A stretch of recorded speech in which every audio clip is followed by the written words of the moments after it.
அத்தியாயம் 28. ஷிர்டிக்கு இழுக்கப்பட்ட சிட்டுக்குருவிகள். லக்ஷ்மி சந்த், பர்ஹன்பூர் மாது, மேகா.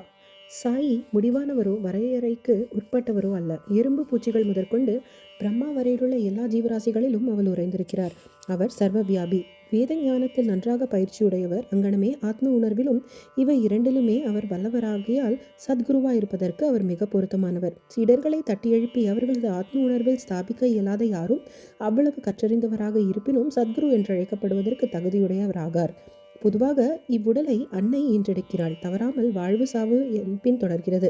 ஆனால் சத்குருவோ வாழ்வு சாவு இரண்டையுமே சத்குரு அழித்து விடுகிறார்.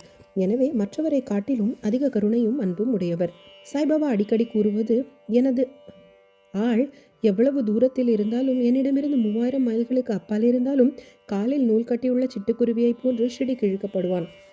இந்த அத்தியாயம் அந்த மாதிரி 3 சிட்டுக்குருவிகளை இழுக்கப்பட்ட கதையை கூறுகிறது. லாலா லக்ஷ்மி சந்த்.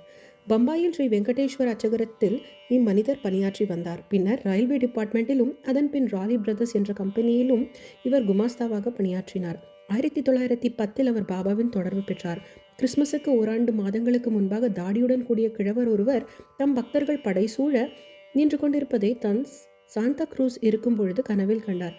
சில நாட்களுக்கு பின் தாஸ்கனுவின் கீர்த்தனையை கேட்பதற்கு தமது நண்பரான தத்தாத்ரேயா மஞ்சுநாத் பிஜூர் என்பவரின் வீட்டுக்கு சென்றார். கீர்த்தனை செய்யும் பொழுது மக்கள் முன் பாபாவின் படத்தை வைப்பது தாஸ்கனுவின் வழக்கமாகும். தான் கனவில் கண்ட கிழவரின் உருவ அமைப்புகள் எல்லாம் இப்படத்துடன் அப்படியே அச்சாக பொருந்தி இருப்பது கண்டு லக்ஷ்மி சந்த் அதிசயப்பட்டார். தன் கனவில் கண்ட கிழவனார் சாய்பாபாவே என்று முடிவிற்கு வந்தார். இச்சித்திரத்தின் தரிசனம், தாஸ்கனுவின் பாடல், அவர் உரை நிகழ்த்திய துகாராமின் வாழ்க்கை, இவை அனைத்தும் அவர் மனதில் ஒரு ஆழ்ந்த உணர்வை ஏற்படுத்தியது. அவர் ஷிர்டி போக தீர்மானித்தார். சத்குரு தேடும் படலத்திலும் ஆன்மீக முயற்சியிலும் கடவுள் எப்பொழுதும் உதவி செய்கிறார் என்பது பக்தர்களின் அனுபவமாகும். அதே நாள் இரவு 8 மணியளவில் சங்கர் ராவ் என்ற அவரது நண்பர் வீட்டுக்கதவை தட்டி ஷிர்டிக்கு தன்னுடன் அவர் வருவாரா என்று கேட்டார். அவரது மகிழ்ச்சி கரை காணவில்லை. உடனே அவர் ஷிர்டி செல்ல தீர்மானித்தார். தனது மாமாவிடமிருந்து ₹15 கடன் வாங்கி கொண்டு உரிய ஏற்பாடுகளை எல்லாம் செய்த பின்பு அவர் ஷிர்டிக்கு புறப்பட்டார். ரயிலிலும் அவரும் அவரது நண்பரும் சில பஜனை பாடல்களை பாடினர். ஷிர்டிக்கு அருகில் உள்ள தங்கள் ஊருக்கு திரும்பிக் கொண்டிருந்தவுடன் வந்த 4 முகமதிய பிராணிகளிடம் அவர்கள் இருவரும் சாய்பாபாவை குறித்து விசாரித்தனர். பல ஆண்டுகளுக்கு ஷிர்டியில் வசித்து வரும் சாய்பாபா ஒரு பெரும் ஞானி என்று அவர்கள் எல்லோரும் கூறினர். அவர்கள் கோபர்காவனை அடைந்தபோது பாபாவுக்கு சமர்ப்பிப்பதற்காக சில பழங்கள் லக்ஷ்மி சந்த் வாங்க விரும்பி இருந்தார். ஆனால் அங்குள்ள இயற்கை காட்சிகள், வேடிக்கை வினோதங்கள் இவற்றில் அவ்வளவு தூரம் கவரப்பட்டவராய் அதிலேயே ஆழ்ந்து மூழ்கி மேற்படி பழங்கள் வாங்குவதை மறந்தே போய்விட்டார். ஷிர்டியை அவர்கள் நெருங்கி கொண்டிருக்கும் பொழுது மீண்டும் பழங்களை பற்றி அவருக்கு நினைவு வந்தது. அதே சமயத்தில் தலையில் பழக்கூடையுடன் இருந்த கிழவி ஒருத்தி வண்டியை தொடர்ந்து ஓட்டிக்கொண்டு வந்திருப்பதை கண்டார். வண்டி நிறுத்தப்பட்டது. மகிழ்வுடன் சில பழங்களை பொறுக்கி எடுத்துக்கொண்டார். அப்பொழுது மீதமுள்ளவற்றையும் எடுத்துக்கொண்டு போய் என் சார்பில் பாபாவுக்கு சமர்ப்பியுங்கள் என்றால் அக்கிழவி. பழங்களை அவர் வாங்க எண்ணியிருந்தது. அவர் அதை மறந்து போனது. அக்கிழவியின் குறுக்கீடு, பாபாவின் பால் அவளது பக்தி ஆகிய இந்த உண்மைகள் அனைத்தும் அந்த 2 நண்பர்களுக்கும் வியப்பூட்டியது. இந்த கிழவி தான் கனவில் கண்ட கிழவனுக்கு ஏதேனும் உறவு போலும் என்று லக்ஷ்மி சந்த் நினைத்தார். பின்னர் மீண்டும் அவர்கள் சவாரி செய்து ஷிர்டி கிழக்கில் வந்தனர். மசூதியில் கொடி பறக்கப்பட்டு கொண்டிருப்பதைக் கண்டு அதற்கு அவர்கள் வணக்கம் செலுத்தினர். கையில் பூஜை சாமான்களுடன் மசூதிக்கு சென்று உரிய முறையில் பாபாவை வழிபட்டனர்.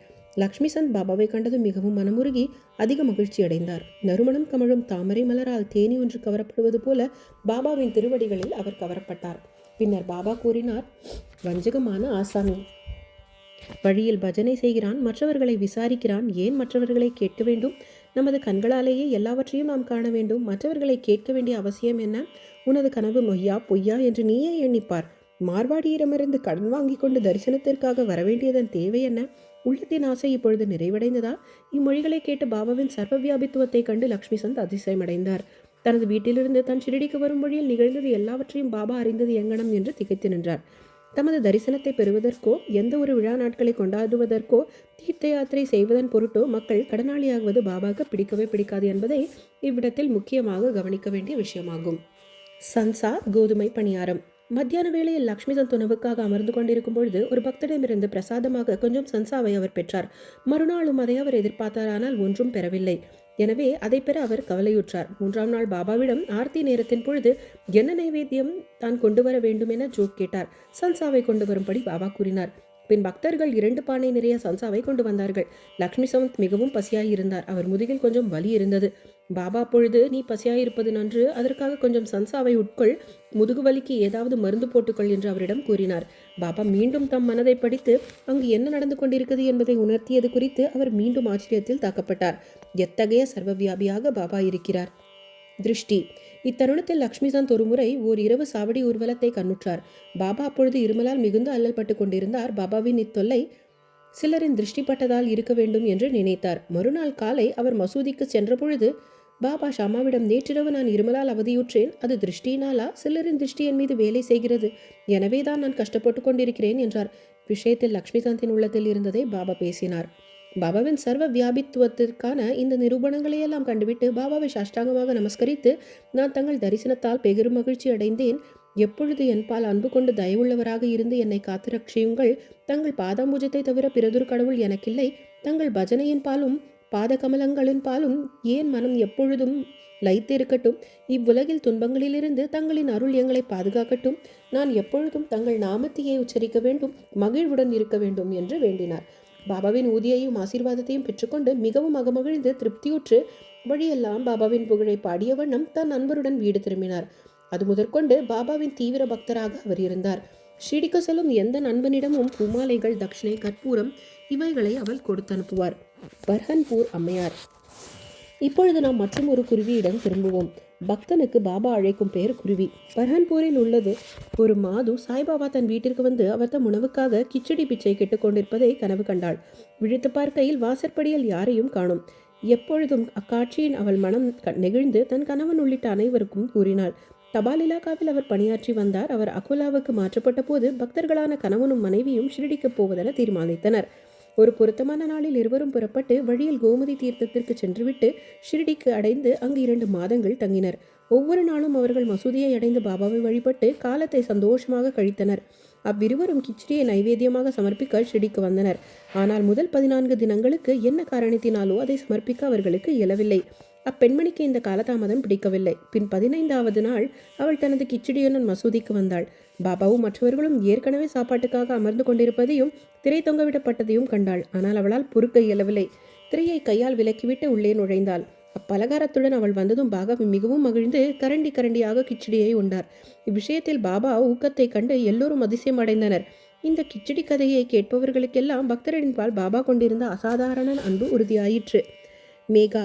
இப்பொழுது நாம் 3வதும் பெரியதுமான சிட்டுக்குருவியை பற்றி பார்ப்போம். ராவ் பகதூர் விநாயக் சாத்தேவின் பிராமண சமையல்காரரான வீரம்காவனை சேர்ந்த மேகா என்பவன் எளிமை மிகுந்தவன், படிக்காதவன். அவன் ஒரு சிவபக்தன். நம சிவாய என்ற பஞ்சாட்சரத்தை அவன் சதாகாலமும் ஸ்மரித்து வந்தான். சந்தியாவை பற்றியோ அதன் முக்கிய மந்திரமான காயத்ரியை பற்றியோ அவனுக்கு எதுவும் தெரியாது. சாத்தே அவனிடம் ஆர்வம் பூண்டு அவனுக்கு சந்தியாவையும் காயத்ரியையும் கற்பித்தார். ஷிரடி சாய்பாபாவின் சிவனின் அவதாரம் என்று அவனுக்கு கூறி ஷிரடிக்கு அவனை புறப்படச் செய்தார். ரோச் ரயில் நிலையத்தில் சாய்பாபா ஒரு முஹத்தியர் என்று கேள்விப்பட்டான். அவனது வைதீகமான எளிய மனம் ஒரு முகமதியர் முன் வணங்குவதை குறித்தும் மிகவும் குழப்பமடைந்ததால் தன்னை அங்கு அனுப்ப வேண்டாம் என அவனது எஜமானரை வேண்டிக் கொண்டான். ஆனால் அவரோ போக வேண்டியதை வற்புறுத்தி அவ்விடமிருந்து தனது மாமனாரான கணேஷ் தாமோதர் என்ற தாதா குல்கருக்கு ஒரு கடிதம் கொடுத்து அவனை சாய்பாபாவுக்கு அறிமுகப்படுத்துமாறு அனுப்பினார்.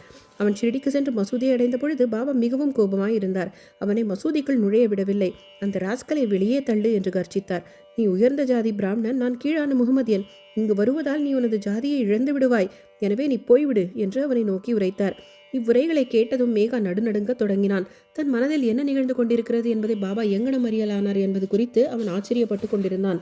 அவன் அங்கு சில நாட்கள் தங்கி பாபாவுக்கு தனக்கே உரிய முறையில் சேவை செய்து கொண்டிருந்தான். ஆனால் இன்னும் பக்குவம் அடையவில்லை. பின்னர் அவன் வீட்டிற்கு சென்றுவிட்டு திரியம்பகேஸ்வரத்தில் 1 ஆண்டுகள் தங்கி இருந்துவிட்டு மீண்டும் ஷிரடிக்கு வந்தான். இம்முறை தாதா கோல்கரின் குறுக்கீட்டால் மசூதிக்குள் நுழையவும் ஷிரடியில் தங்கவும் அனுமதிக்கப்பட்டான்.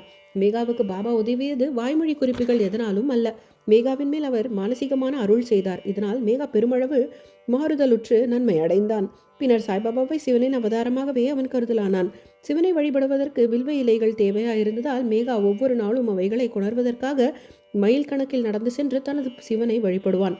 கிராமத்தில் உள்ள எல்லா தெய்வங்களையும் வணங்கிய பின்னர் மசூதிக்கு வந்து பாபாவின் ஆசனத்திற்கு வணங்கி வணக்கம் செலுத்திய பின்னர் அவன் பாபாவை வழிபட்டு சில சேவைகளை செய்த பின்பு பாபாவின் பாதங்களை கழுவிய தீர்த்தத்தை பருகுவது ஆகியவை அவனது வழக்கம்.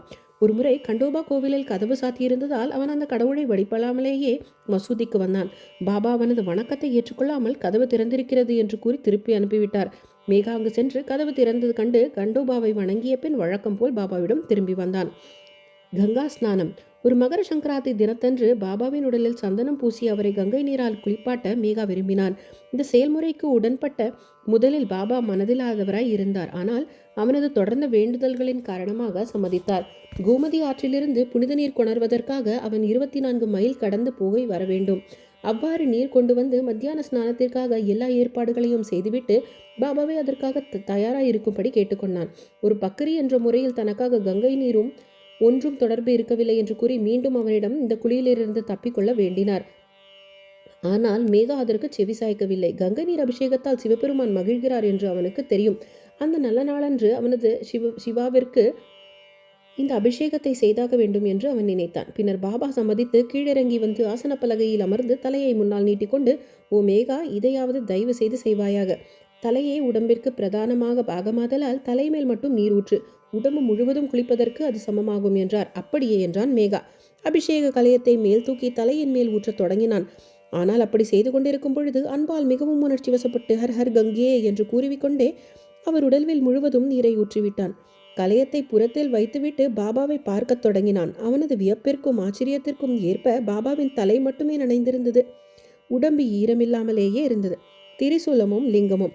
பாபாவை மேகா 2 இடங்களில் வழிபட்டான். மசூதியில் நேரடியாகவும், வாதாவில் நானா சாஹிப் சந்தோர்கர் அளித்த பாபாவின் பெரிய படத்தின் மூலமாகவும் பூஜித்து வந்தான். இதை அவன் ஓராண்டு காலம் செய்து வந்தான். பின்னர் அவனது பக்தியை மெச்சி அவனது நம்பிக்கையை உறுதி செய்வதற்காக பாபா அவனுக்கு ஒரு காட்சி நல்கினார்.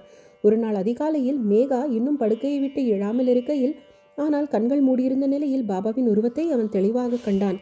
அவன் விழித்திருப்பதை அறிந்து பாபா அவன் மீது அக்ஷதை வீசியறிந்து, மேகா, திரிசூலம் வரை என்று உரைத்து மறைந்து விட்டார்.